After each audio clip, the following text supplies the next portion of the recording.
আলুর এই রেসিপিটি আপনারা খুব সহজেই খুব চটজলদি বানিয়ে ফেলতে পারবেন। চলুন দেখে নেওয়া যাক কীভাবে বানাবো। প্রথমেই আমি প্রেসার কুকারে একটুখানি সর্ষের তেল নিয়ে ভালো করে গরম করে নিলাম।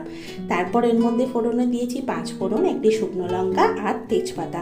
তারপর দিয়েছি আমি আগে থেকে ভিজিয়ে রাখা একটুখানি ছোলার ডাল। এবার এগুলোকে ভালো করে নাড়াচাড়া করে তার মধ্যে অ্যাড করে দেবো আগে থেকে কেটে রাখা আলু। এবার একটু নাড়িয়ে নিয়ে তার মধ্যে আমি দেবো হলুদ গুঁড়ো, লবণ, ধনে গুঁড়ো এবং জিরে গুঁড়ো। এবার মশলাটিকে ভালো করে নাড়িয়ে চাড়িয়ে এর মধ্যে আমি অ্যাড করব আগে থেকে কেটে রাখা টমেটো কুচি। এবার ভালো করে নাড়িয়ে চাড়িয়ে এর মধ্যে আমি দিয়ে দেবো গরম জল এবং প্রেশারের ঢাকাটাকে আমি বন্ধ করে দিয়ে প্রায় 3খানা প্রেশার দেবো এবং ওয়েট করব যতক্ষণ না এই প্রেশারটা পুরোপুরি বেরিয়ে যায়। তারপর কুকারের ঢাকনা খুলে এতে আমি অ্যাড করব হচ্ছে চিনি।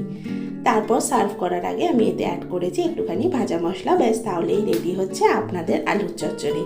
তো এইটা আপনারা রুটি, পরোটা, লুচি যে কিছুর সাথে খেতে পারেন।